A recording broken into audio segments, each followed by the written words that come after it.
اعوذ باللہ من الشیطان الرجیم بسم اللہ الرحمن الرحیم۔ چونکہ ہمارے پہلے سبق کا آدھا حصہ گزر چکا ہے، لیکن پھر سے ہم شروع سے ایک بار پھر دہراتے ہیں۔ دیکھیے، اعوذ باللہ من الشیطان الرجیم بسم اللہ، دیکھیے لا میں منہ کھلے گا، بسم اللہ الرحمن الرحیم۔ اب دیکھیے، ہم نے جو پچھلی ویڈیو تھی اس میں زا تک ہم نے پڑھا تھا، آج پھر سے اس کو پہلے دہراتے ہیں۔ الف با تا، میں نے یہ پہلے ہی بتایا ہے کہ جو یہ حرف مدہ ہے، یعنی الف سے پہلے جب بھی زبر آتی ہے تو اس کو ایک الف کے برابر کھینچنا ہے، یعنی منہ کو کھولنا ہے۔ تا ثا جیم، دیکھیے جیم میں یا ہے، اور جہاں بھی حرف مدہ آتا ہے یا ساکن سے پہلے زیر ہے یا مدہ ہوگا، اس میں کھینچنا ہے۔ جیم حا خا دال، دا کو موٹا نہیں پڑھنا ہے، باریک،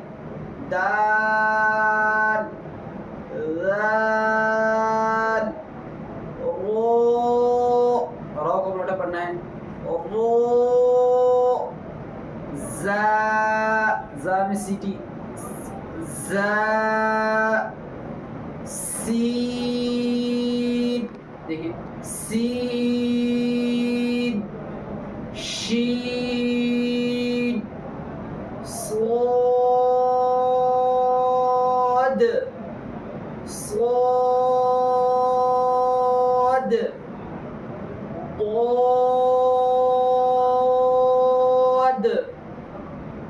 تو پر ہو جائے گا، یعنی موٹا پڑھنا ہے، اور تو وہ دانتوں پر زبان، وہ عین غین فا میں اوپر والے جو دانت ہے جن کو ثنائے علیہ کہتے ہیں، نیچے والے ہونٹ کے جو اندرونی حصہ اس میں لگے گا۔ فا کیا فا، ہاں فا فا فا قاف، یہ جو زبان کے اوپر جو چھوٹا سا ہوتا ہے اس کو جو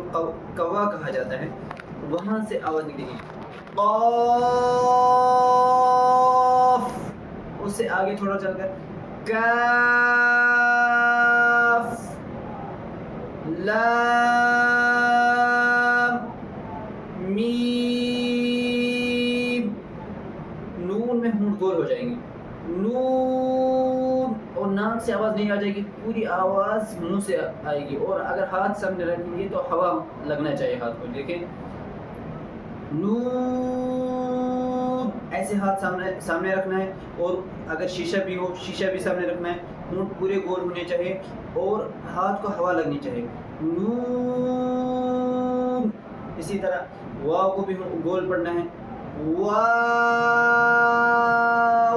پہلے واو کو واو میں ہونٹ گول، پھر الف مدہ ہے وہاں منہ کھولنا ہے، پھر سے ہونٹ گول ہو جائیں گے، کیونکہ واو الف واو ہو گیا، واو واو،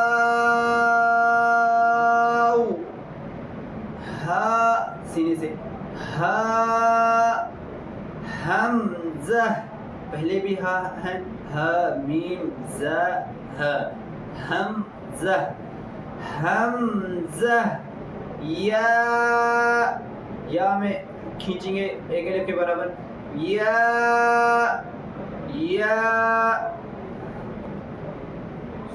سبحان اللہ۔